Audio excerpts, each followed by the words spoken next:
So I'm pleased to see quite a few people coming for this retreat, and yes, ending the old and beginning the new with some developing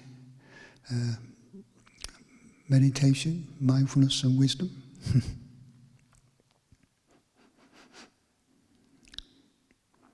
These are, very important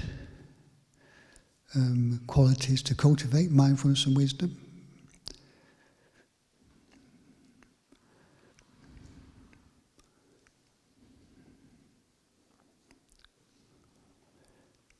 You see, like in the modern societies, we've cultivated a lot of like technology and material things and lots of, things on the outside. But one thing we haven't not really been taught in the West is the skill of looking after the mind. And now it's seen that though there's all these, say, comforts and things on the outside, entertainments, but now things like mental illness and problems like this are becoming more prominent because, people haven't developed the skill of looking after the mind.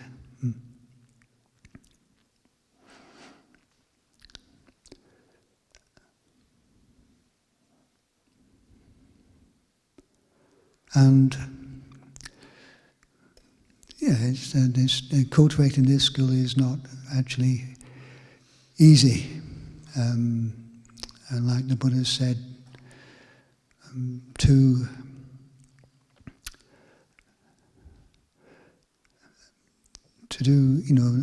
do things that are really beneficial to us is not easy. But what's easy to do is things that are not particularly beneficial for us. So like just entertaining ourselves all the time with the senses, it's easy to do that, but on the long run it doesn't bring any benefit. But to cultivate mindfulness and wisdom, that takes some effort and some bearing with things that are not particularly pleasant. But there's enormous benefit that comes from this.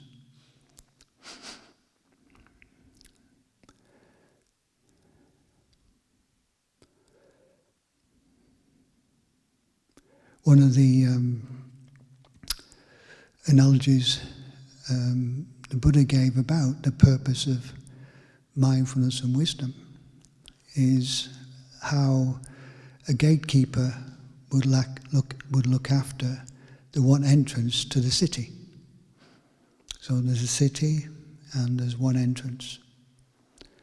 And if you have a good gatekeeper, he keeps very attentive on who's going in and out. He doesn't get distracted by other things. He's mindful of who's going in and out. He's very there at the entrance. And also he must have wisdom too. He must be able to discriminate between who he lets in and who he doesn't let in, who are going to bring benefit to the city and who are going to cause problems and chaos.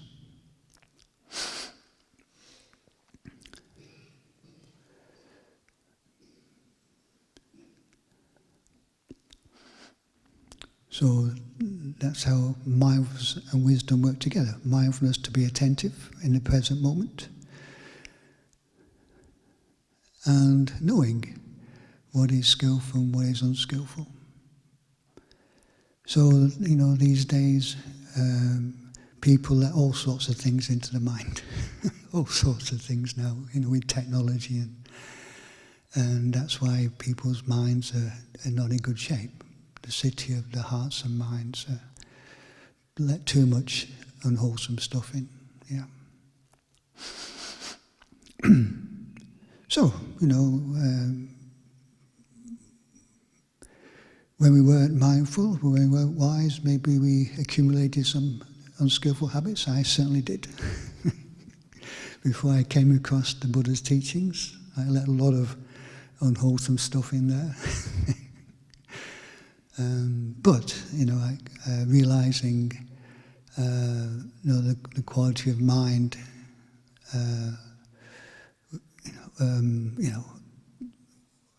getting quite depressed,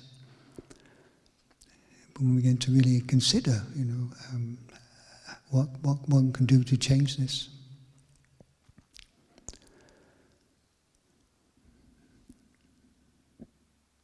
And that's, good to reflect that, maybe we've accumulated certain habits, but these habits can be changed. These habits can be let go of.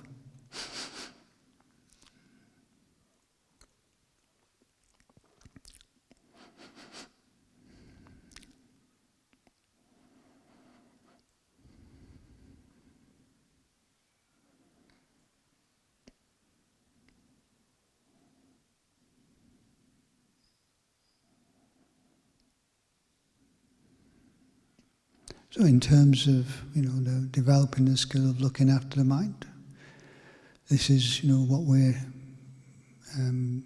developing here. Developing the skill of maybe being more in the present moment, being more mindful of the mind, being more observant of the things that are arising in the mind. It's time to be more looking inward.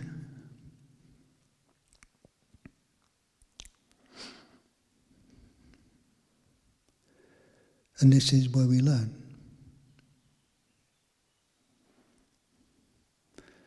Now, in terms of meditation, I recommend an attitude of learning to understand, awakening to the experience of the present moment, rather than trying to get rid of things.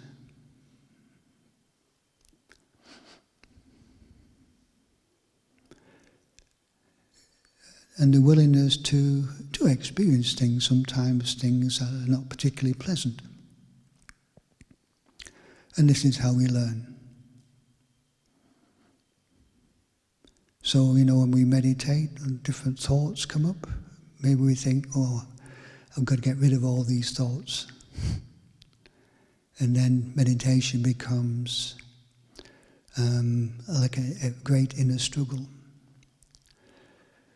But we can actually develop this awareness of thought, at least initially, to know, where the mind's going, what sort of thoughts are coming up. So in one particular teaching, Ajahn Chah comments that to expect the mind just to become instantly calm and without thought is unrealistic. So we have to learn to observe the mind. And he gave the example, like we learn to observe a monkey.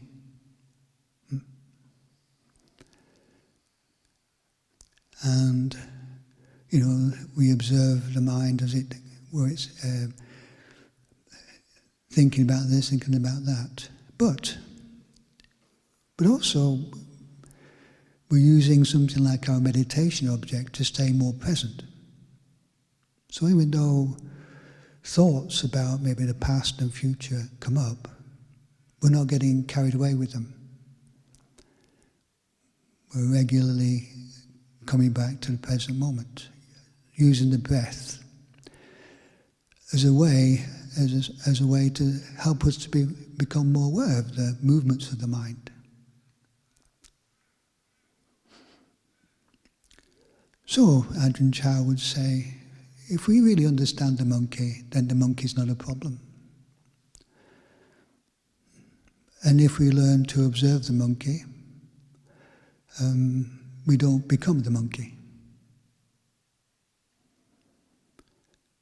And this is, I suggest, a very important distinction between being the mind and knowing the mind.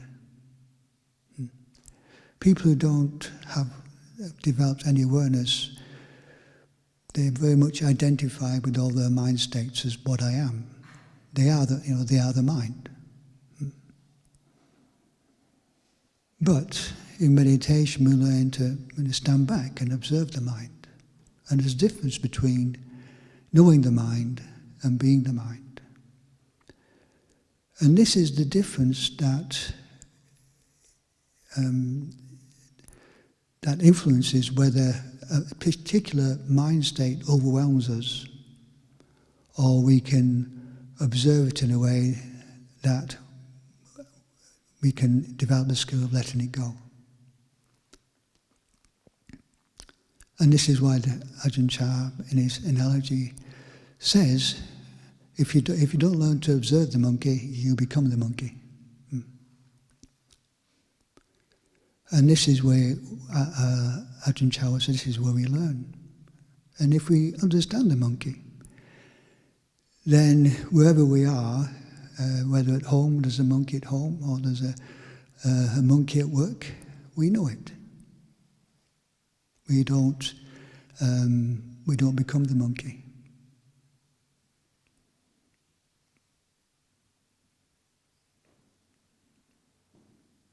So we develop naturally this awareness of the mind in a way that, mind states don't overwhelm us like they used to. We know them, and we learn the skill of dealing with them more skillfully.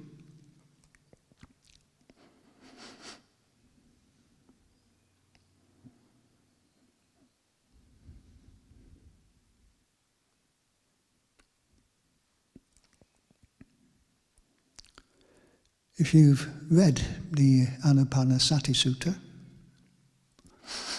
and the discourse on mindfulness of breathing, when you read that sutta, the way it's the Buddha taught in this sutta, he said, breathing in and out, experience in the body. Breathing in and out, calming the body. Same with feelings, breathing in and out, experience in the feeling. Breathing in and out, calming the feeling. Same with the mind, breathing in, knowing the mind, experiencing the mind. Breathing out, experiencing the mind. So even this Anapanasati Sutta, the sense of using the breath to keep our awareness in the present moment and experiencing what we have to experience in that present moment. And naturally, from that, from experiencing, then comes the calming. But first is the experiencing. We experience the mind, then from that can come the calming of the mind. Rather than the sense of, I want to get straight to the calm. I don't want this monkey mind, I just want to get straight to the calm. So a sense of, be willing to awaken to the experience of the present moment, observe, breathe with it, understand it.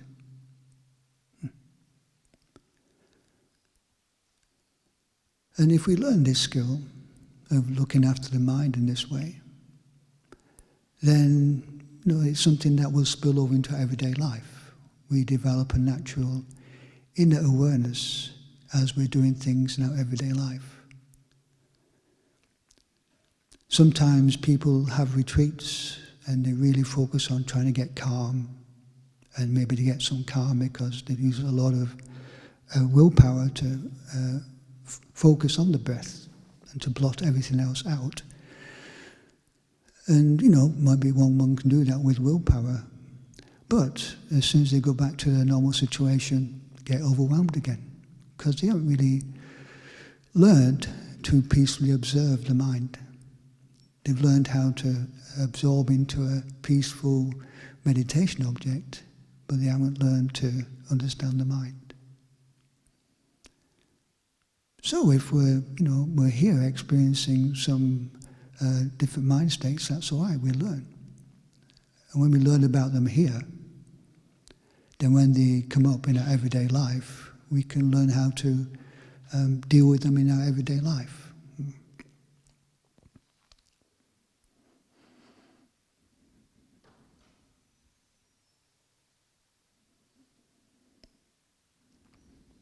Now, as we know, the sort of, mind states that, lead to suffering, like mind states of greed and aversion and delusion. So this is where we can be attentive. When a thought of greed arises in the mind, if we're attentive as it arises, then maybe we don't follow that thought.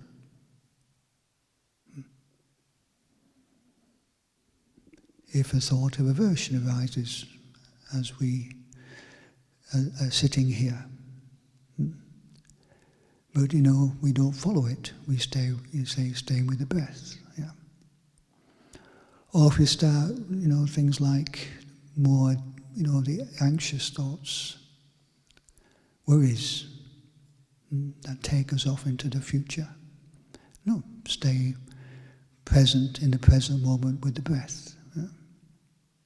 So this is how we're not letting these things take over the mind. Not letting these things into the city of the mind.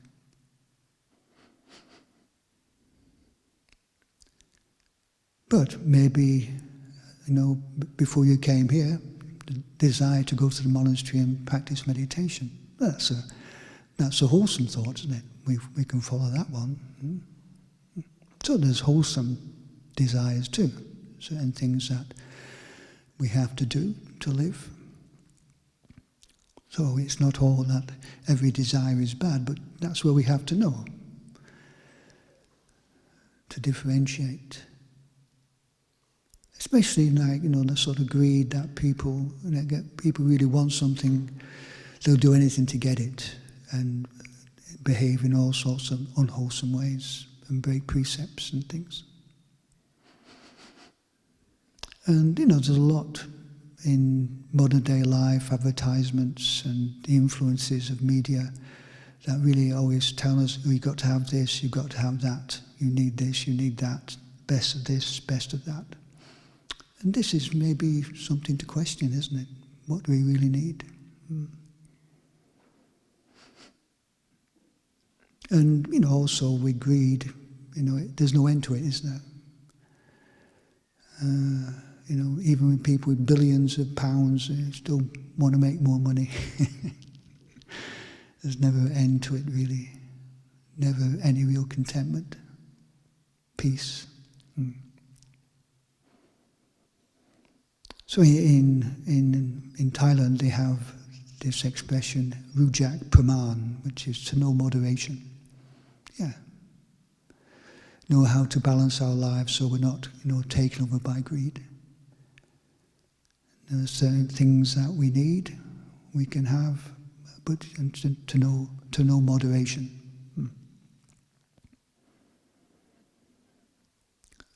And not get fooled by the voices and the media that says we need to have this and need to have that.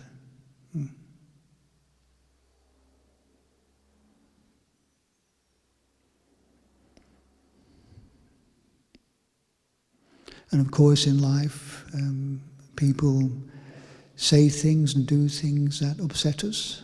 So maybe that memory comes up, we feel some ill will towards somebody. Again, if we can catch that as it arises and not get caught in a thought about the past, but stay with the breath in the present moment, then again that mind state doesn't take us over.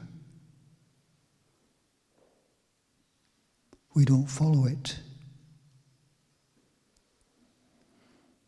And, it's good to reflect, sometimes to challenge some of these negative thoughts by bringing maybe the opposite up. If we are dwelling in a negative way about somebody, do we notice anything good about that person?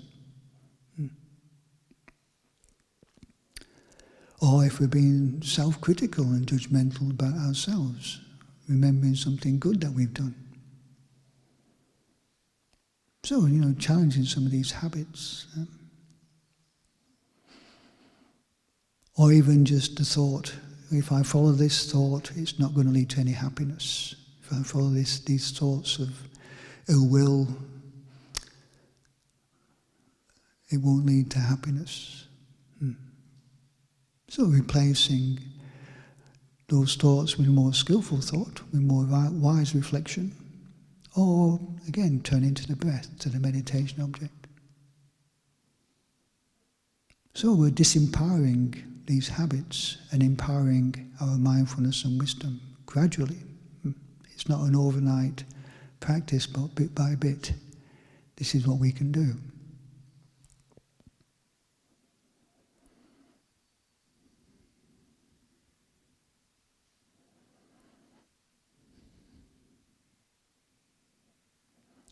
And then there's things like the worries that come up in life, anxieties. Now, of course, we have to plan the future. You have to plan to come here and to arrange things at home to come here. But it's just like how the things of time can take over the mind. We can start by maybe thinking about planning something for the future, but sometimes it can sort of evolve into a sort of anxiousness.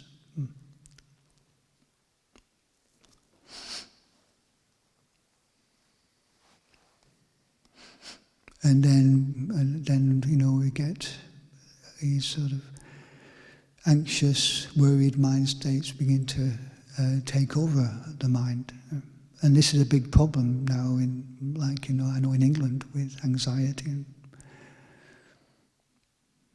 again, the media presents a lot of things to get anxious about. Global warming, wars, and all these sort of things.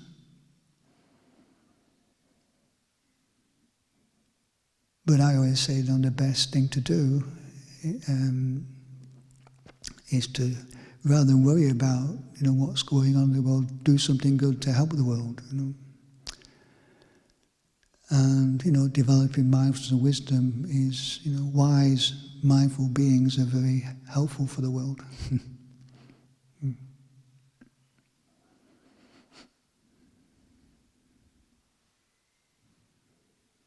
And anxious thoughts are not unwholesome thoughts, not like thoughts of ill will maybe that you might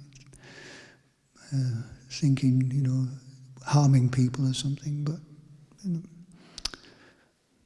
and just a quote, an example from my own experience.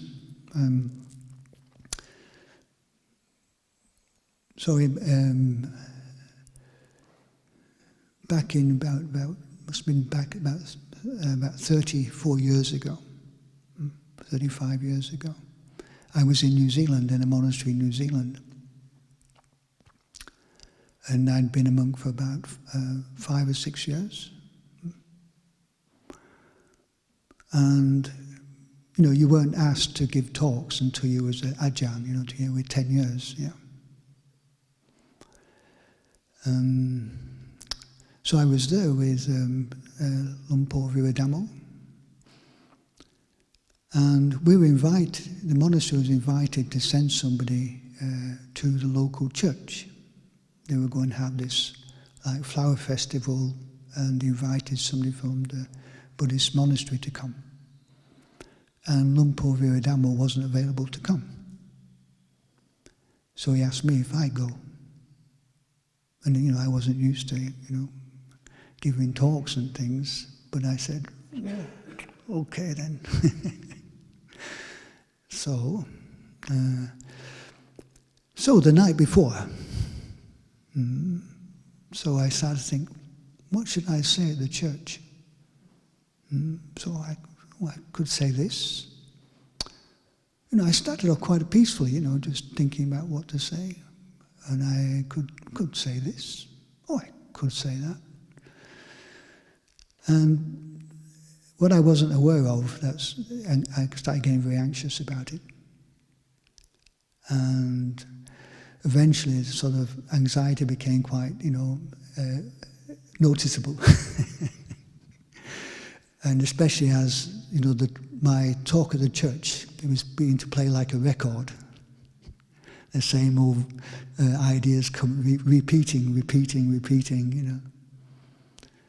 And then, I realized, anxiety had got in there. I didn't see it as it arose, but now I noticed it was there. And I realized I've got to stop planning this talk now. Especially I want to get some sleep, And so, I practiced a lot with like mindfulness of breathing, so coming back to the breath in the present moment was initially the intention. But I found that because this anxiety gathers some momentum, that just the breath on its own, the mind would go off into planning the talk again. So I realized I had to use a reflection with the breath. And I just used a simple reflection. On the in-breath, I thought, may I be well, because I wanted to be free from this anxiety. And breathing out with the thought, may others be well. So I started to try and be more mindful of the breath with this reflection. On the in-breath, may I be well. On the out-breath, may others be well. So I catch a few breaths and a few reflections like this, then the mind will go off to, because the anxiousness was still there, the mind will go off to plan the talk again. Then I come back again, breathe in, may I be well, may all beings be well. And then eventually it's like the anxiety levels started to lessen, and I was staying more with the breath and the reflection than the thoughts about the talk. And eventually, the mind actually let go of the anxiety and stay with the breath and the reflection. But you say the thoughts weren't bad, but they were feeding the anxiety, And this is what we have to really understand, getting caught into, planning the future, where, in a way that the anxiety is taking over the mind. Best to come back to the present moment.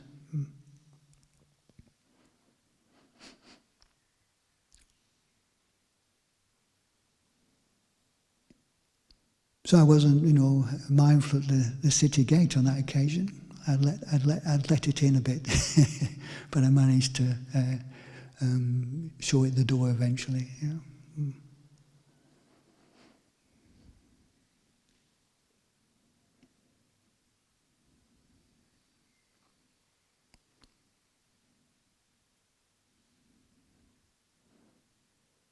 So, cultivating the skill of being aware in the present moment is very important. In terms of, developing the skill of looking after the mind. And, one thing we do know, that, anapanasati is like a practice of mindfulness of the body, right? And if we have some mindfulness of the body, to that extent, we're in the present moment. So when we're doing walking meditation, when we don't want to walk, if we're aware of the physical movements, to that extent we're in the present moment. Even though there's thoughts coming and going, we're in the present moment more, so we can be more aware of the thoughts that are coming and going.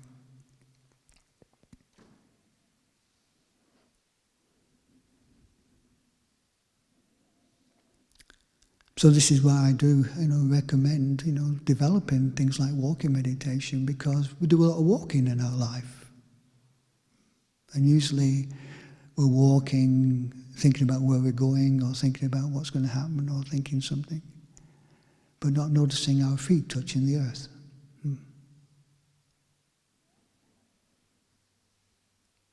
And that's when, maybe, some of these habits can arise in the mind because we're not in the present moment.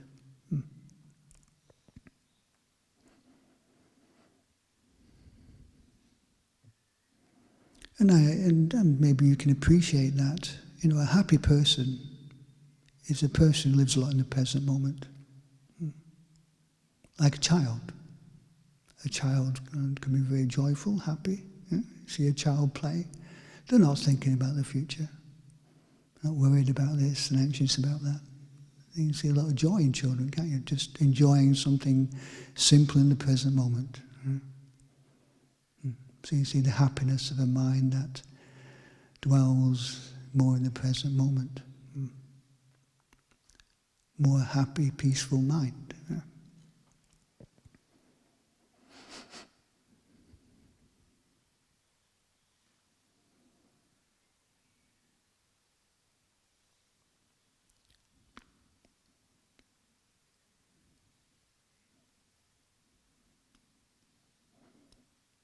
So just to maybe reiterate the things about, be willing to experience things, learn from whatever comes up in our meditation, learn to be aware of the monkey rather than being the monkey.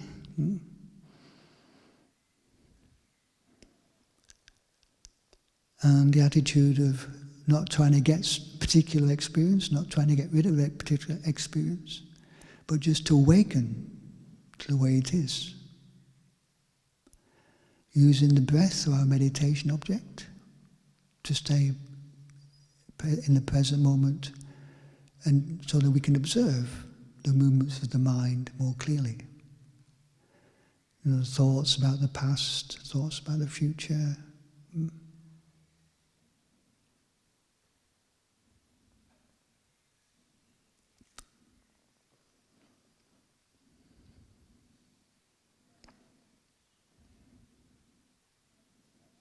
And, if the breath doesn't suit us, then find a theme of meditation. Like Buddha Nusati, Dhamma Nusati, reflecting on qualities of the Buddha, Dhamma, Sangha. These can be skillful reflections on things like generosity, Chah Nusati. So if we find the breath difficult to be aware of, then just to use the theme of meditation and be mindful of that theme, keeping the mind on that theme. The important thing is sati, something that just keeps us more in the present moment and supports us not getting lost in unhelpful mental habits. So we can understand the mental habits, be more aware of them, not follow the thoughts that keep them going. And that's something we learn. What are the thoughts that keep these habits going? And what's a way of reflecting and thinking that allows them to cease? Like my thought, thinking about the talk was keeping the anxiety going. Thinking in terms of, may I be well, may all beings be well, was a way of reflecting that allowed the anxiety to go. So how to think and contemplate more skillfully.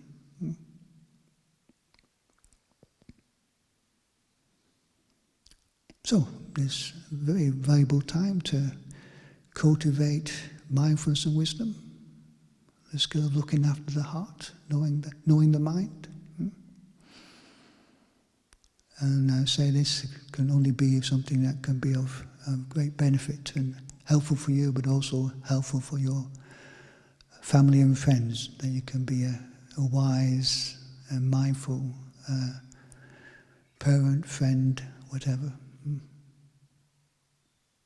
And bring something good into a world that sometimes we can feel is not such a good world. When we watch the news anyway. But there are good people in this world doing good things, but it doesn't make the news.